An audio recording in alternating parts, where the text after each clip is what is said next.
नुकतंच बघा ना, आणि सिंधुताई सपकाळांचं एक वाक्य आहे, खूप सुंदर वाक्य आहे, म्हणजे ते वरदान आहे का तेही शापे महाराष्ट्राला समजत नाही दादा.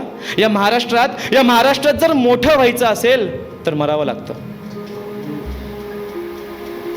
वाईट आहे की या महाराष्ट्रात जर मोठं व्हायचं असेल तर मरावं लागतं. आणि आत्ताच ते उदाहरण आहे.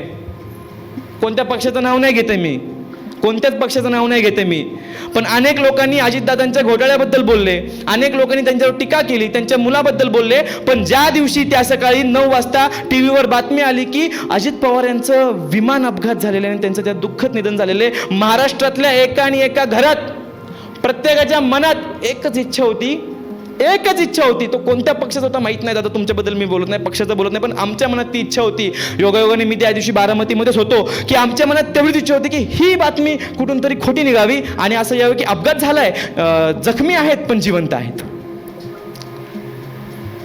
10 वाजले, बातमी खरी ठरली. महाराष्ट्राला स्तब्ध करून सोडलं अजित पवारांनी. का? महाराष्ट्र आहे. बाळासाहेब गेले, किती गर्दी होती. विलासराव गेले, गर्दी होती. आराराबा गेले, गर्दी होती. विलासराव गेले, आराराबा गेले, आपले गोपीनाथजी गेले, गर्दी झाली. आणि ही लोक मेल्यानंतर मोठी झाली. का? महाराष्ट्र.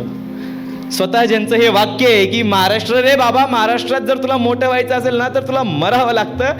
त्या सिंधुताई सपकाळ्यांच्या गोष्टी सुद्धा लोकांपर्यंत पोहोचल्या, पण त्या गेल्यावर काय फायदा. हे आपला महाराष्ट्र.